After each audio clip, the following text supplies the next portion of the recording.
갈라디아 2장 11절 있습니다. 게바가 안디옥에 이르렀을 때에 책망받을 일이 있기로 내가 그를 대면하여 책망하였노라.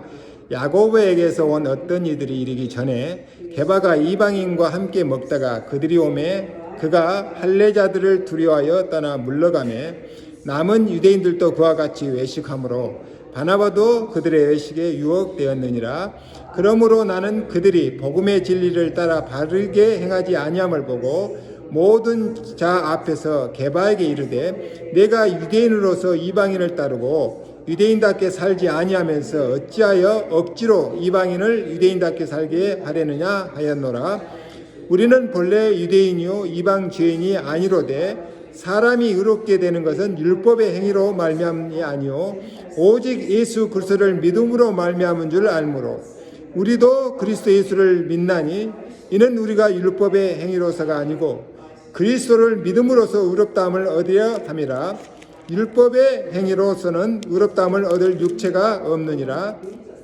만일 우리가 그리스도 안에서 의롭게 되려 하다가 죄인으로 드러나면 그리스도께서 죄를 짓게 하는 자냐? 결코 그럴 수 없느니라. 만일 내가 헐었던 것을 다시 세우면 내가 나를 범법자로 만드는 것이라. 내가 율법으로 말미암아 율법에 대하여 죽었나니 이는 하나님에 대하여 살려 함이라. 내가 그리스도와 함께 십자가에 못 박혔나니 그런즉 이제는 내가 사는 것이 아니요 오직 내 안에 그리스도께서 사시는 것이라. 이제 내가 육체 가운데 사는 것은 나를 사랑하사 나를 위하여 자기 자신을 버리신 하나님의 아들을 믿는 믿음 안에서 사는 것이라. 내가 하나님의 은혜를 패하지 아니하노니 만일 의롭게 되는 것이 율법으로 말미암았으면 그리스도께서 헛되이 죽으셨느니라. 아멘. 좀 어려운 주제입니다, 사실. 그런데 여러분 메시지 쭉 지금까지 들으신 분들은 쉽게 또 이해할 수 있으라 봅니다. 하나님을 향하여 믿음으로 사는 사람이라는 제목입니다. 자, 우리는 직업병이라는 말을 흔히 씁니다. 어떤 일을 오래 하다 보면 그 일에는 전문가가 되죠. 그리고 그 사람은 그 일을 하기에 적합하도록 세팅이 됩니다. 말하자면 체질이 만들어지는 거죠. 그러면서 그 일에 최적화된 만큼 다른 사람과는 소통을 잘 못할 수가 있습니다.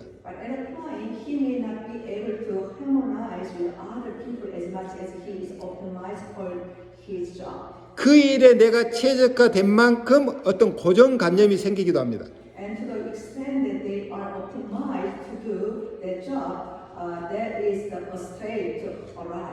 그런데 문제는 이것이 사단의 통로가 되면 그 사람의 영적 문제가 된다는 겁니다. 그만큼 자신과 다른 사람에게 피해를 주거나 부작용을 낳는다는 얘기죠.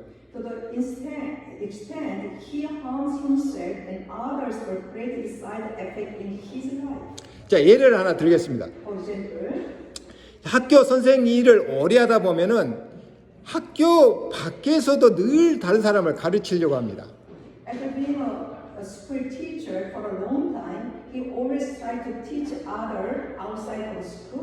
그리고 말투도 학생들을 가르치는 말투로 해요. 그리고 다른 사람들의 말을 들으려고 잘 하지 않습니다.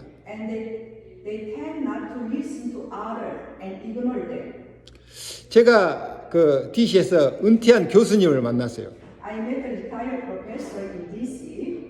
근데 대화를 하는데 이분은 다른 사람의 말을 들으려고 하지 않아요.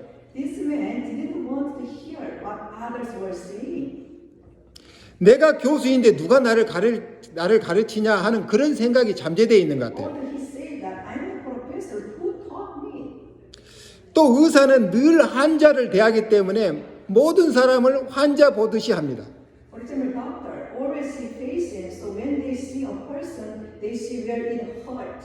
그리고 늘 아픈 사람만 대하니까 스트레스가 말이 아니겠죠. That's true. 형사는요, 늘 범인을 잡는 일을 하죠. Detectives are always on the lookout for the criminals. 그래서 모든 사람을 의심의 눈으로 바라봐요. So he looked at everyone with skeptical eyes. 그런 사람의 마음에 평안이 있겠습니까? So, is there any peace in that person's heart? 자, 마음이 평안이 없으니까 시간 나면 술로 푸는 겁니다. So, because they have no true peace in their heart, they relieve their stress with alcohol. 사람이 복음 없이 어떤 일에 오래 종사하다 보면 나도 모르게 영적 문제가 생겨요. When a person engaged in a certain work for a long time without the gospel, 즉 사단의 통로가 돼서 사단에 쏟는 문제가 생긴다 그 말입니다. they got the spiritual problem. This spiritual problem become the channel for the Satan deceit. 근데 복음을 알고 누리는 사람은 사단의 속임수를 알기 때문에 기도하게 되죠. However, those who know and enjoy the gospel, we pray because they know the decision of Satan. 그리고 영적 문제가 생기지 않도록 기도하게 됩니다. And then they control themselves. They are not channeled by Satan, so they pray it. 그 복음 가진 사람의 특징이 늘 성령 인도받기 위해 기도하기 때문에 영적 문제를 극복할 수가 있습니다. So the gospel people, they always pray for guidance of the Holy Spirit. They can overcome their spiritual problem. 자, 이 서론적으로 얘기하고 오늘 첫 번째 신자는 복음의 진리를 따르는 사람을 말합니다. First, the believers are those who follow the truth of the gospel. 오늘 본문 11절 14절 보니까 바울이 베드로를 면책했다고 그랬어요. 면전에서 책망했다 이거죠. Today, our text is in here, verse 11 and 14. Paul exonerated Peter. 베드로는 누가 봐도 예수님의 관심받는 제자였습니다. Peter is a disciple who received Jesus' attention from anyone. 예수님께서 12제자를 불렀지만 그 중에서 특히 베드로, 요한, 야고보를 늘 함께 했어요. Although Jesus called the 12 disciples, especially Peter, John, and James, they always went together. 그리고 예수님 생전에 베드로를 직접 찾아가 내 양을 먹이라고 사명을 주기도 했습니다. And while he was alive, he personally visited Peter and gave him the mission to feed my sheep. 그래서 예수님이 승천하신 이후에는 베드로가 실질적으로 예루살렘 교회를 이끈 지도자가 됩니다. So after Jesus ascended heaven, Peter was the person who served as the leader of the Jerusalem church. 바울도 그것을 인정했습니다. It was also acknowledged by Paul too. 그래서 바울이 예루살렘 방문했을 때 가장 만나고 싶은 사람이 베드로였습니다. So when Paul visited Jerusalem, the person he most wanted to meet was Peter. 그런데 바울이 베드로가 복음의 진리를 거스리는 행동을 한 것으로 모든 사람이 보는 앞에서 책망을 한 겁니다. However, Paul rebuked Peter in the public eye for acting contrary to the truth of the gospel. He rebuked him. 자, 뭐라고 그랬습니까? 유대인으로서 이방을 쫓고 유대인답게 살지 아니하면서 어찌하여 억지로 이방인들을 유대인답게 살게 하겠느냐고 책망한 거죠. Paul saying, as a Jew, if you follow Gentiles and do not live like a Jew, what do you force the Gentiles to live like a Jew? 무슨 말이냐면 베드로가 외식을 했다는 겁니다. What does it mean that the Peter has what? Hypocrites. 바울은 베드로가 이방인을 쫓는다고 비난했습니다. Paul accused Peter of following the Gentiles. 그 말의 속뜻은 유일하신 하나님을 믿는 유대인의 정체성을 잃지 말라는 겁니다. What that means is not to forget the Jewish identity of one God. 우리가 전도하기 위해서 이방인과 교제하고 접촉하지만 그들의 사상이나 생활 습관에 젖어들지 말라는 겁니다. It means that we associate with and contact Gentiles in order to do evangelism, but do not get immersed in their thought and lifestyle. 바울의 눈에는 베드로가 이방인의 생활에 젖어들고 있다고 본 것이죠. In Paul's eyes, he saw that Peter had an aspect of being immersed in the lives of the Gentiles. 그래서 그리스도를 믿는 제자로서 그 정체성을 잃지 말라는 겁니다. So do not forget your identity as a believer in Christ. 네가 유대인답게 살지 못하면서 어떻게 이방인들을 유대인같이 살도록 전도하겠냐 그 말이죠. If you can't live like a Jew, how can you evangelize Gentiles so that they can live like a Jew? 이제 또 한 가지는요. 베드로가 이방인과 함께 식사를 하고 있을 때 할례받은 유대인들이 들어왔어요. And one more thing, while Peter was eating with the Gentiles, circumcised Jews entered. 그래서 그들로부터 무할례자인 이방인들과 식사를 한다고 비난을 받을까 봐 두려워서 자리를 피했다고 그랬습니다. So he fled for fear of being accused of eating with the uncircumcised. 그러니까 다른 유대인들도 베드로의 영향을 받아서 외식을 하게 된 겁니다. So that's why other Jews also became Hippocrates under the influence of Peter. 그 중에는 바울의 동역자였던 바나바도 포함되어 있어요. Among them was Barnabas, a co-worker of Paul. 베드로가 외식한 일로 바울이 여러 사람이 보는 앞에서 사도 베드로를 책망한 겁니다. That is why Paul rebuked Peter in front of many people for his hypocrisy. 당신이 교회의 지도자로서 그렇게 행동하면 모든 사람 제자들이 당신을 보고 따라서 할 거 아니냐. Peter, if you act like a leader, aren't the other disciples also doing the same? 바울이 문제 삼은 것은 네가 이방인들과 식사할 수 있는 거지 왜 피하냐 그 말이에요. Here, Paul, problem is why he avoid the circumcision when he eat with the Gentiles. 이 말 속에는 베드로가 아직 율법에 매여 있다는 것을 지적한 겁니다. In this word, it was pointed out that Peter was still bound by the law. 네가 복음 받았지 않느냐. It means you already received the gospel. 그래서 율법에서 해방받지 않았느냐. So you are free from the legalism. 그럼 복음 가진 사람답게 행동하라는 겁니다. You have to live as what gospel people, as Christian. 유대인의 율법에는요 할례받지 않는 이방인들과 같이 앉아서 식사를 못하게 되어 있습니다. In Jewish, their custom, they prohibited the circumcised people who couldn't eat with the Gentiles. 그래서 할례받은 유대인들이 들어오니까 베드로가 자리를 피한 거예요. So that the uncircumcised means but non-believers came to eat together. So that's why he would avoid it. 혹시라도 베드로가 할례받지 않은 이방인들과 식사한 것을 꼬투리 잡을까봐 시비 걸까봐 자리를 피한 거죠. Because he afraid if somebody point out about it. 이 말은 베드로가 아직 율법에서 완전히 자유롭지 못하다는 것을 의미합니다. That means Peter is not free from legalism. 말하자면 지도자의 역할과 그 책임이 중요성을 얘기한 겁니다. The law of the leader is important, but also the responsibility. 당신이 전도자로서 사람의 눈치 보지 말고 당당하게 이방인들과 사귀어라. As an evangelist, don't look up for people and make friends with strangers confidently 그리고 그들에게 전도해라. and evangelize them. 그리고 내가 그리스도의 사도라는 정체성을 잃지 말고 복음 가진 신자답게 행동해라는 겁니다. And you should not lose your identity as an apostle of Christ and enjoy freedom as believers with the gospel. 네가 율법의 멍에를 벗어 던지지 못하니까 다른 신자들도 너를 보고 배우지 않느냐. Because you could not cast off the yoke of the law, so other believers also affected by you. 이래서 지도자의 역할과 그 책임이 중요하다는 겁니다. So that the law of a leader is important and other responsibilities are also great. 지도자는 다른 사람의 믿음의 본이 되어야 한다는 것이죠. That means a leader should be an example for others. 물론 베드로도 사람이니까 실수할 수 있잖아요. Of course, Peter is also human, so he will make mistake in life. 바울도 사람이니까 실수하잖아요. Paul is a human being and he will make mistake too. 근데 이 말은 그 말이 아닙니다. But that's not what this word means. 초대교회가 예수님의 복음을 받음으로 율법주의 이덕에서 빠져나온 사람들의 무리잖아요.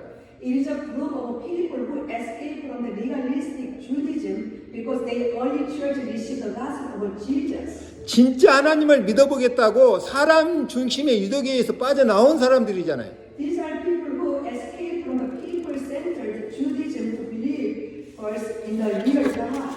베드로가 아직 사람을 의식한 모습을 보인 것은 문제라는 거죠. So the problem is the Peter still show human consciousness. 물론 이해할 수 있는 부분이 있습니다. Of course we understand him. 베드로의 활동 무대가 유대 사회이고 또 주변에 할례받은 유대인들과 많은 친분 관계가 있을 것입니다. Because Peter's stage of activity in the and he may have been acquainted with many circumcised Jews around him. 그래서 그들과 부딪히기 쉽지 않아서 자리를 피한 것이죠. So he may have acted that was because he did not want to bump into them. 그러나 사람을 의식하는 신앙생활은 분명히 복음의 본질에 벗어난 행위입니다. However, a life of faith that is conscious of people is clearly an act that deviates from the essence of the gospel. 예수님이 가장 신임했던 베드로가 그러니까 다른 제자들도 베드로도 그러는데 하며 영향을 받는다 그 말입니다. Because Peter, who Jesus passed the most, was a Hippocrates by saying that his other disciples and Peter did as well. 이걸로 보면 그 당시 베드로가 완전 복음으로 체질이 바뀌지 않았다는 것을 의미하죠. This showed that Peter's nature at the time did not completely change into the gospel. 만약에 베드로가 완전 복음 체질이라면 사람을 의식할 필요가 없는 거죠. If he had the perfect nature of the gospel, he would have lived. He is not afraid of people. 그러나 다른 사람에게 영향을 끼치는 자리에 있는 베드로이기 때문에 문제가 되는 겁니다. But if Peter is in a position to influence to others, that is one of the problems. 베드로가 이방인과 식사를 하다가 유대인들이 들어왔을 때 당당하고도 여유 있게 같이 식사를 했다면 어떻게 될까요? If Peter had eaten with the Gentiles and the Jews came in, he would have been like a leader if he had continued to eat confidently with these people.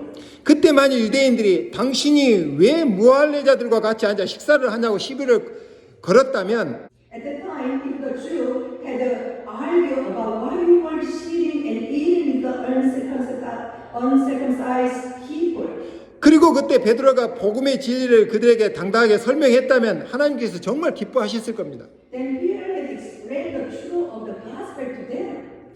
그리고 베드로는 정말 초대교회 지도자다운 모습과 그의 신학적 위상이 달라졌을 겁니다.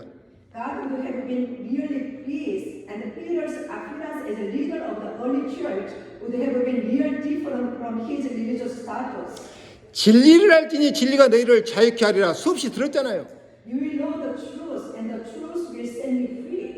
베드로가 예수님의 말씀을 전할 아주 좋은 기회로 활용했다면 하는 아쉬움이 남습니다. It is regrettable that Peter used it as a very good opportunity to preach the word of Jesus. 베드로가 유대인들을 의식해서 식사 자리를 피했지만 돌아서서 곧 후회했을 겁니다.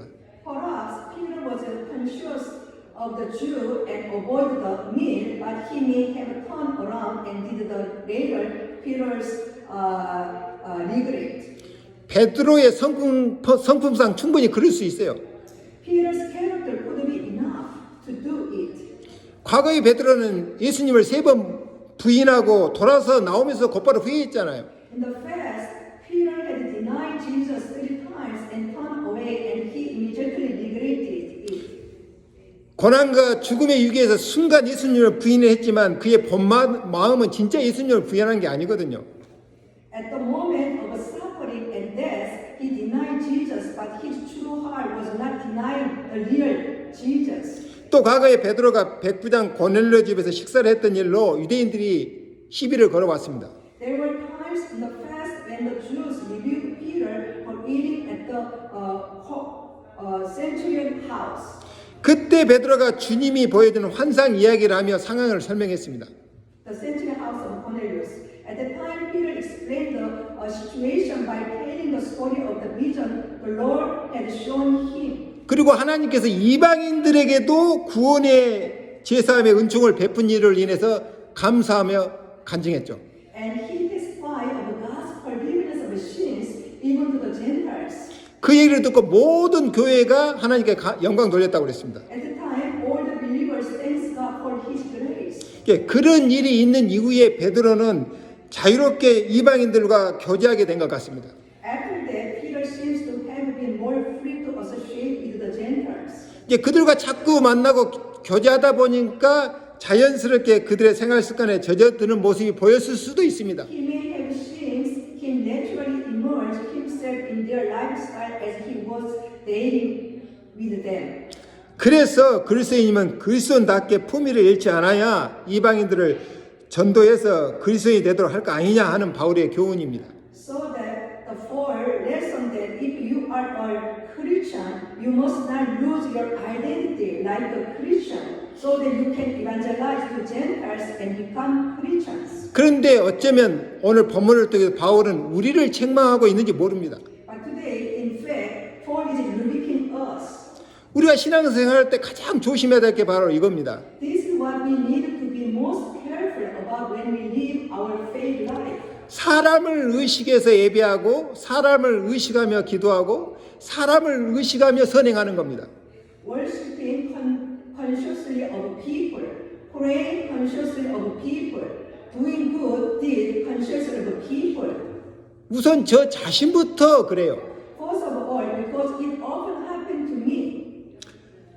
하나님을 의식해서 해야 되는데 사람을 의식할 때가 종종 있습니다. Worship is an offering to God and a time to receive the word of God. 예배는 하나님께 드리는 것이고 하나님 말씀을 받는 시간입니다. Worship is what?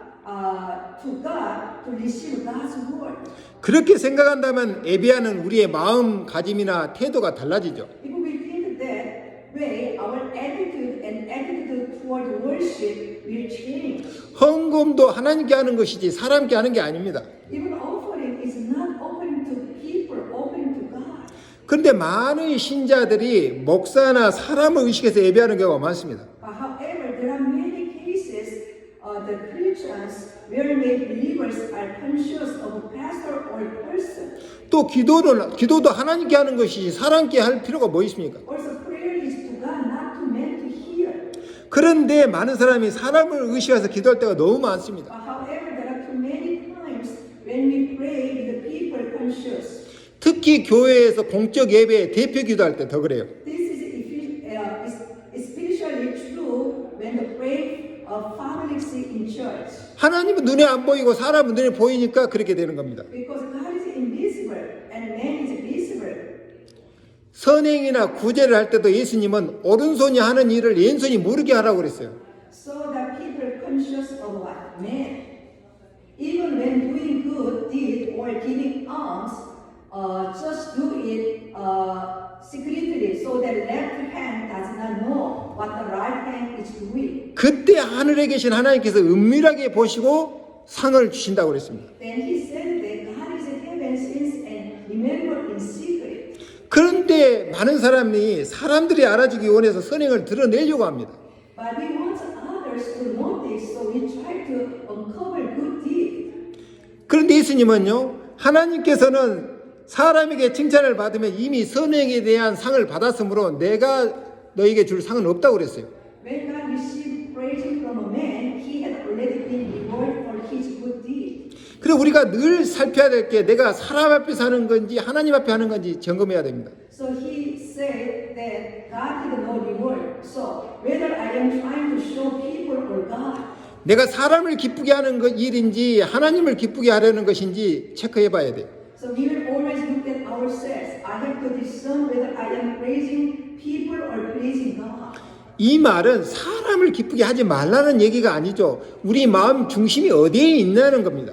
This is not a story about not to pleasing people. It is about where the center of my heart is. 그래서 바울은 갈라디아 1장에서 뭐라고 했습니까? 자신이 지금까지 사람의 기쁨을 구했다면 사람의 종이지 그리스도 종이 아니라고 그랬습니다. Paul said in Galatians chapter 1 that he was a servant of man and not of Christ. If he had ever taught the joy of man. 두 번째는 하나님 향해서 사는 사람입니다. Number two, people who live toward God. 자, 먼저 본문에 오늘 15절에 믿음으로 의롭게 된다고 그랬어요. So, small number one, justification by faith. 본래 우리는 유대인이요 이방 죄인이 아니로되 사람이 의롭게 되는 것은 율법의 행위에서 난 것이 아니요 오직 예수 그리스도를 믿음으로 말미암아 아는 거로 우리도 예수 그리스도를 믿나니 이는 우리가 율법의 행위에서 아니고 그리스도를 믿음으로 의롭다 함을 얻게 함이라 그랬죠. We are Jew by nature and not sinners of Gentiles. 16. For we know that a person is not justified by works of the law, but through faith in Jesus Christ. So we also believe in Christ Jesus because we to be justified, not by work of the law, Paul- but by faith in Christ. 바울이 지금 복음의 핵심 진리에 대해서 말하고 있습니다. Paul is speaking the core truths of the gospel. 우리가 구원받는 것이 선행했기 때문이 아니라는 겁니다. We are not saved by human works, 그리스도를 믿음으로 구원 얻는다. but we are saved through faith in Christ. 왜 그렇습니까? Why?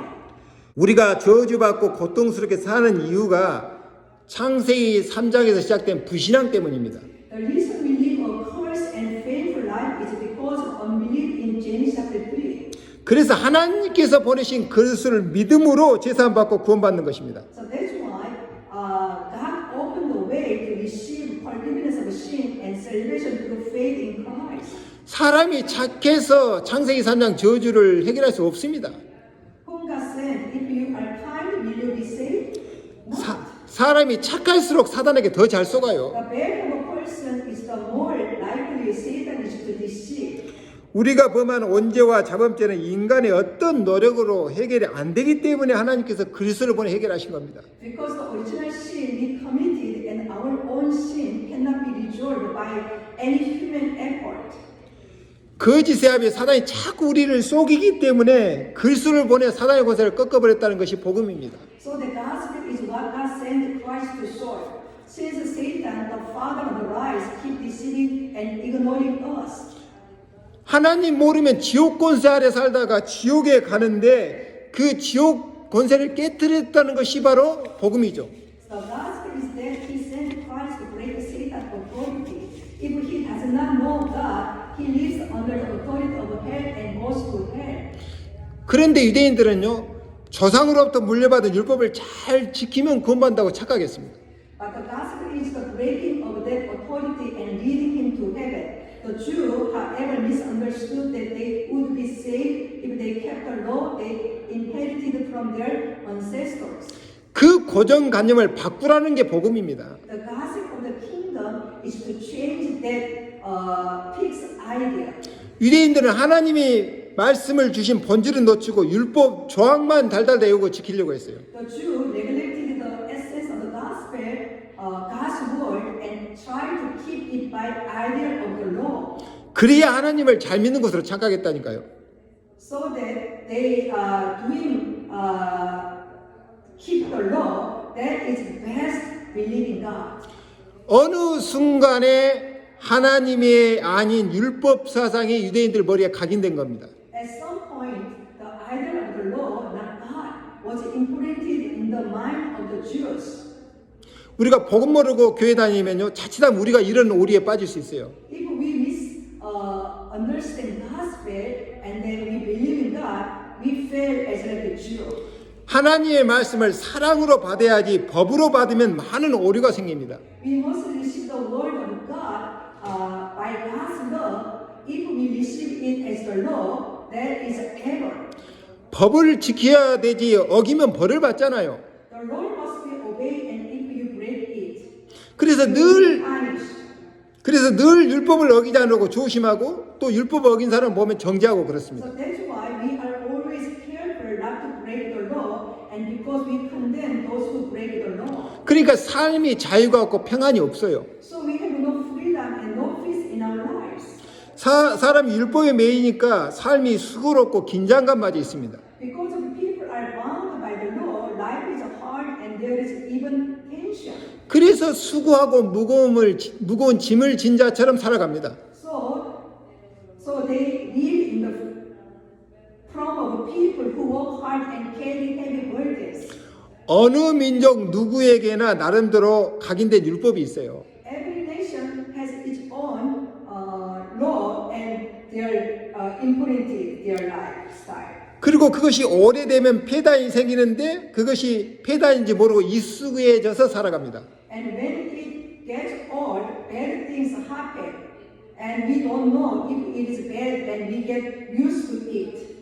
시대가 바뀌고 상황이 바뀌면 법도 바뀌어야 됩니다. As times change and circumstances change, law must also change too. 그런데 유대인들은 율법은 하나님이 주신 것이니 절대 바꿀 수 없다고 고집합니다. However, the Jew believing that the law was given by God and could never be changed. 얼른 보면 믿음이 좋은 것 같지만 그 율법에 젖어 사는 사람들에게 예수님은 이렇게 얘기했습니다. As we look at them, they have a really good faith, but what does Jesus say to them?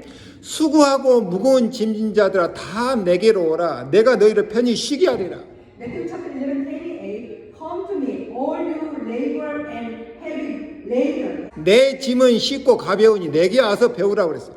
My yoke is easy and light. Come and learn from me. 복음은 오늘 여러분에게 질문합니다. The gospel asks you today, 여러분은 진짜 평안하십니까? are you really have true peace into you? 이 형사는 사람을 볼 때 범인을 찾는 눈으로 봐요. When a detective sees a person, he looks at the person with eyes looking for the criminal. 왜? 직업이 범인 잡는 사람이잖아요. Because his job is catching the criminals. 그러니까 사람을 보면 늘 의심하는 눈으로 보게 돼요. So that's why when he see a person, he always look at them suspicious eyes and suspect them. 혹 저 사람이 범인이 아닐까 의심해죠. Maybe the person is a criminal. 이 일을 20년, 30년 해보세요. If we do this for 10 or 30 years, 이 형사의 영적 상태가 어떠하겠는가요? what would his spiritual condition? 그러니까 그 삶의 영적 문제가 심각합니다. So that he has no choice, have spiritual problem. 심지어는 자식도 범인 다루듯 대해요. Even when he back home, he treat his son as like criminals. 아내에게도 범인하게 말하듯 그런 말투를 써요. Her wife also speak to the criminal. 그러니까 가족까지도 고통스럽습니다. So even his family suffers. 이 삶 자체가 평안이 없으니까 시간 나면 늘 술로 풀어요. So life itself is not peaceful. So when he have time, he can relax with what alcohol. 제가 군대에 제대하고 한참 공부할 때 독서실 총무로 일하면서 공부했어요. When I was discharged from the military and studying for a long time, I worked as a reading study academy. 그때 중학교 3학년짜리가 다른 학생들 책을 자꾸 훔치는 겁니다. Then a third year middle school student steal other student books. 학생들이 잠시 졸거나 자리를 비운 사이에 뭐 새 사전이나 그 책 같은 거 돈이 될 만한 거 훔쳐가요. If some students they are sleeping and they are empty their place, he's stealing new dictionary or other books and money too. 어떤 데는 새 신발이 없어지기도 해요. Sometimes new shoes are gone. 예, 뭐든 돈이 될 만한 건 다 훔쳐가는 겁니다. When anything becomes money, he steals it 그래서 이제 유흥비로 쓰는 거예요. and sell it to spend on entertainment. 그리고 공부하는 독서실인데 공부는 안 하고 자꾸 떠들어요. And the reading academy school is study, but he is not studying. He always making trouble with the people. 그러니까 독서실 주인도 그런 학생이 오면 골치 아픈 겁니다. Even the owner of the academy school is trouble. That kind of student come in. 조용히 하라고 하면 그때뿐이고 또 주인이 가면 또 떠들고. When the owner say that be quiet please, and they be quiet, but after leave the owner, they do again. 한 번은 제가 사무실에 앉아 성경을 읽고 있는데요. 갑자기 이 학생이 들어와 다짜고짜 내게 주먹을 날려요. But one day, I reading the Bible on the desk in academy school, and he punched me.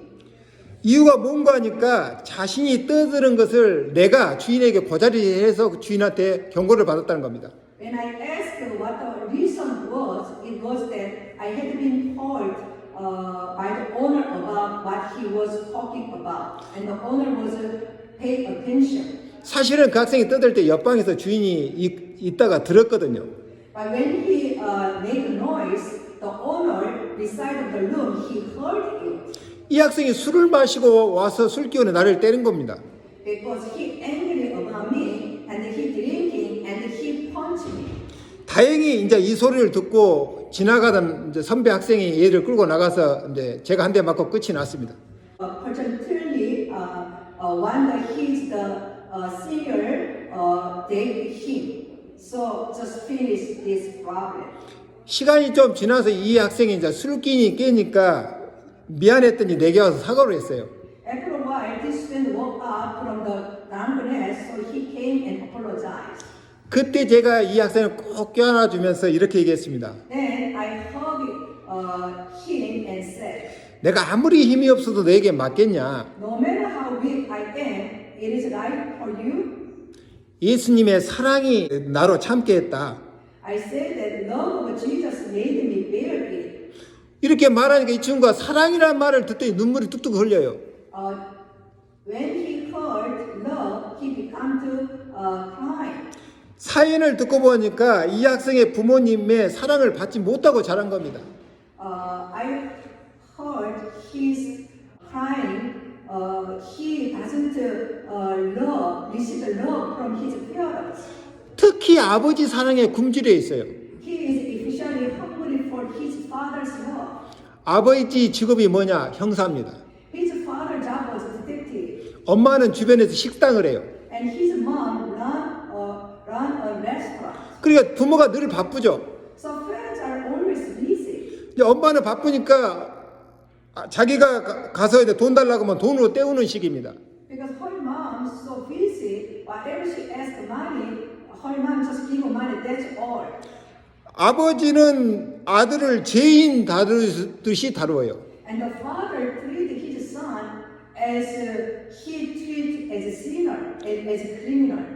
아버지는 자기 체질대로 말하지만 아들이 느끼기는 자신을 꼭 죄인 다루듯이 다루는 겁니다. The father speaks according to his nature, but his son feels that his son treated him like a criminal. 요즘은 좀 덜하지만 옛날에는 형사들이 이 죄 지은 사람들을 욕으로 주먹으로 다투렸잖아요.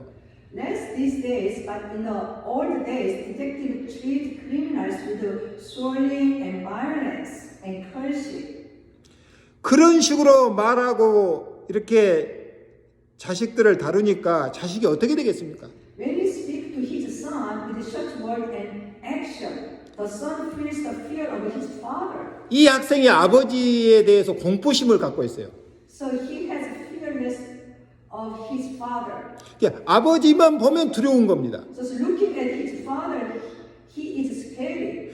그래서 엄마가 운영하는 식당에 밥 먹으러 갔다가도 아버지가 있으면 그냥 밥 안 먹고 나온다는 겁니다. So even if she goes to a restaurant run by her mother to eat, if her father is there, he just comes out. 이 아이가 사랑에 굶주리니까 딴짓을 자꾸 해요.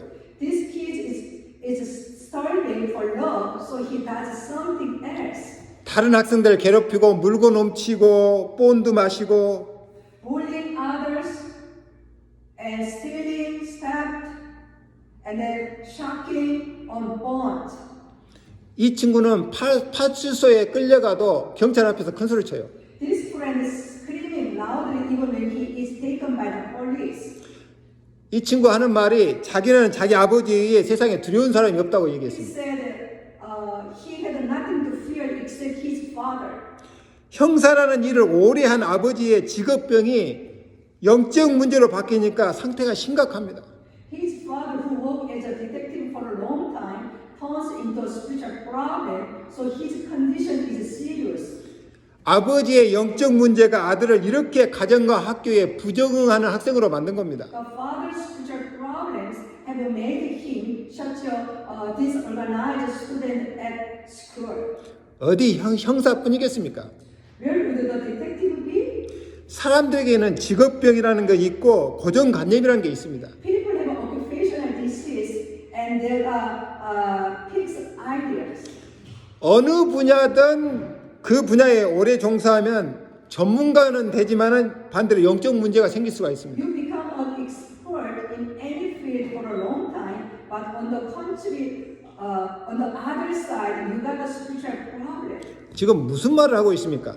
What am I talking about now? 유대인들이 율법을 오래 이렇게 지키다 보니까 폐단이 생긴 겁니다. It speaks of the evil of the law. If you practice, the Jewish people continue to keep the law, so they doing like that. 우상 숭배도 오래 하다 보면 그 폐단에 익숙해져요.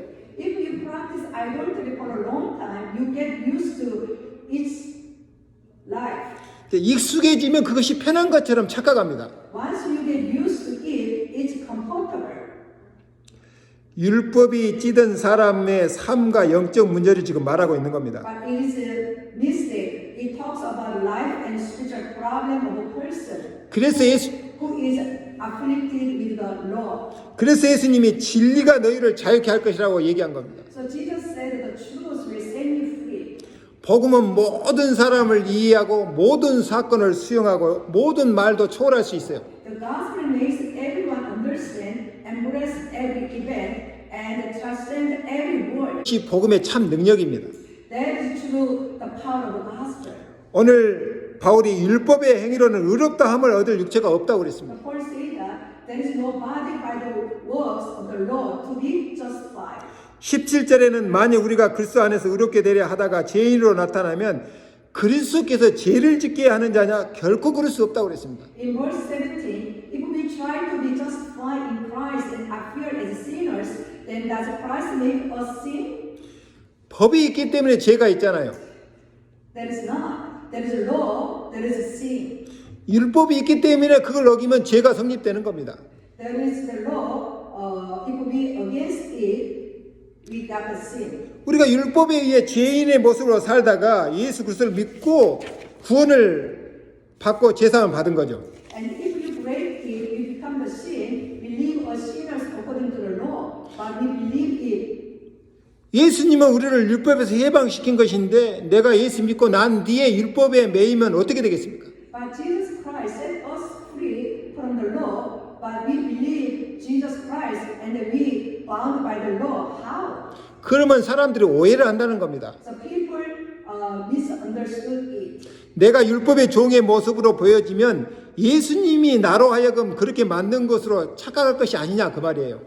But Jesus has set us free from the law, but we will happen if we are bound by the law against after we believe in Jesus. But people think us that way. 18절에 만일 내가 헐었던 것을 다시 세우면 내가 나를 범법한 자로 만드는 것이라 그랬죠. Verse 18, if I rebuild what I have broken down, I make myself a transgressor. 내가 어느 날 그리스도 복음을 받고 율법이라고 하는 사상을 허물고 자유함을 얻었습니다. I received the gospel of Christ and broke down the idol of the law and gained freedom.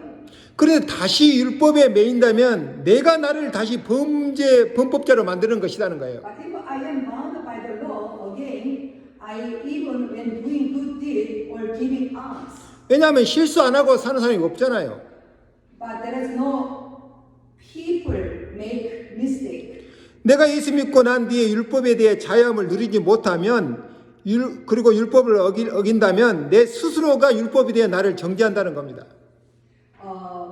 If we believe God and we are not enjoy the freedom of the gospel, we bound by the law. That law condemn us.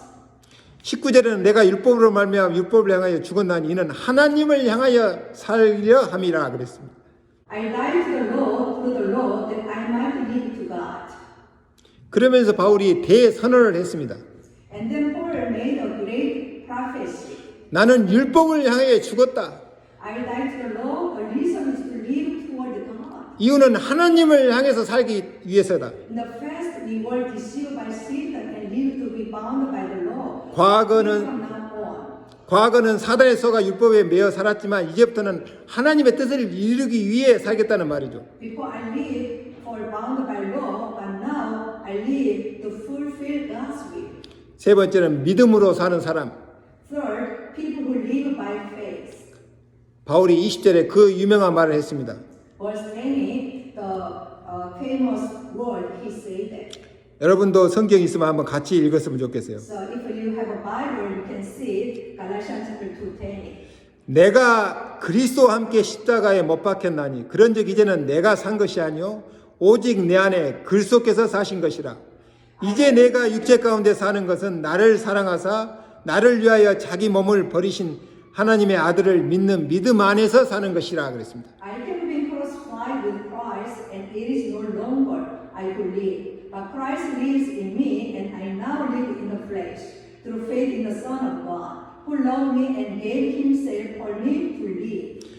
내가 그리스도를 주로 믿는 순간 그리스도와 함께 십자가에 못 박혀 죽었다. When you believe Jesus as Lord, you died on the cross with Christ. 놀라운 믿음이죠. It's an amazing belief. 예수님이 우리 죄를 위해 십자가에 죽을 때 과거에 율법의 종이었던 바울도 죽었다는 겁니다. When Jesus died on the cross for our sins, for the former servant of the law also died. 근데 살아있잖아요.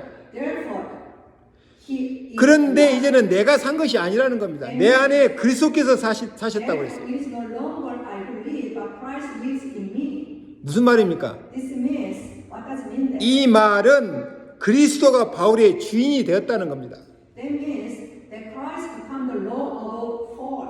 내가 이제 육체 가운데 사는 것은 나를 사랑해서 자기 몸을 버리신 하나님의 아들을 믿는 믿음 안에서 새롭게 사는 것이다. Now that I live in the flesh, I live by faith in the Son of God. 이제 율법이 아닌 그리스도를 믿는 믿음 안에서 새로운 삶을 산다는 고백입니다. Who loved me and gave himself for me. It is now a confession that we live a new life in faith in Christ, not in the law. 그 의미는 바울의 인생의 주인이 바뀌었다는 겁니다. That means Paul's life has changed. Christ is the master. 그리스도가 주인이요 바울은 그의 말씀을 전하는 종이 된 겁니다. And Paul is the servant who preaches God's word. 근데 제가 볼 때 한 가지 아쉬운 점이 있어요. 자, 바울이 율법 아래 있을 때 율법을 범한 사람을 정죄하듯이 오늘 베드로를 공개 석상에서 책망한 겁니다. Just as Paul condemned those who broke the law when he was under the law. 이것이 바울의 성격 탓인지 아니면 과거 바리새인의 직업병으로 남아 있었던 것인지는 모르지만 아쉬운 겁니다. It is regrettable that he rebuked Peter in public today. Whether this is due to false personality or whether the Pharisees' occupational disease remain in the fast is not known. 면책보다는 따로 불러서 격려와 위로를 해줬다면 더 좋았을 것입니다. But it is better to consider, to respect him, to encourage him than rebuke. 자, 21절에 내가 하나님의 은혜를 패하지 아니하노니 만일 의롭게 되는 것이 율법으로 말미암았으면 그리스도께서 헛되이 죽으셨느니라 그랬습니다. Verse 21, I do not take away the grace of God, for if justification is by the law, then Christ died in vain. 이 말은 인간의 선행으로는 절대 구원받을 수 없다는 겁니다. This means that salvation cannot be obtained by good works. 그러니까 원죄를 모르면 이 말도 모르는 겁니다. So if you don't understand original sin, you don't understand this word. 그러나 원죄를 알고 있는 바울은 이제 앞으로 절대로 그리스도의 죽음이 헛되지 않도록 복음의 가치를 누리며 전하겠다는 겁니다. But Paul, who knows the original sin, has the will to enjoy the value of the gospel, so that his death of Jesus will never be in vain. 결론입니다. Conclusion. 오늘 갈라디아 2장 20절에 바울의 고백이 내 고백이 되도록 기도하시기 바랍니다. Today we will pray that Paul's confession becomes mine. 말하자면 오늘 내 인생의 주인을 바꾸시기 바랍니다. What does it mean that we have to change the owner of our life? 내가 고통스럽게 살았던 그 율법의 종이었던 그 내가 그리스도와 함께 십자가에 못 박혀 죽었다. What kind of life do you live? What you fail? No matter you have been crucified with Christ. 그런지 이제는 내가 산 것이 아니다. So it is no longer you live, 내 안에 그리스도께서 살아계신다. but Christ lives in you. 이제 내가 육체 가운데 사는 것은 그리스도를 믿는 믿음 안에서 사는 것이다. The life I now live in the flesh, I live by faith in the Son of God. 뭐라고 그랬습니까? 의미가? What does it mean that? 바울 인생의 주인이 바뀌었다는 겁니다. Change the master of Paul's life. 자, 기도하겠습니다. Let's pray. 복음의 진리를 따르는 사람이 되게 하여 주옵소서. Let us to follow the truth of the gospel. 하나님을 향해서 사는 산자가 되게 하여 주옵소서. To live our life toward God's plan. 그리스도를 진짜 주인으로 믿는 믿음의 사람이 되게 하여 주시옵소서. Let us just believe that Jesus Christ, the master of our life. 그래서 나의 남은 삶을 통해서 하나님의 영광이 되기를 원합니다. So that glorify to God the rest of our life. 예수님의 이름으로 In 기도합니다. the name of Jesus Christ, I pray. 아멘.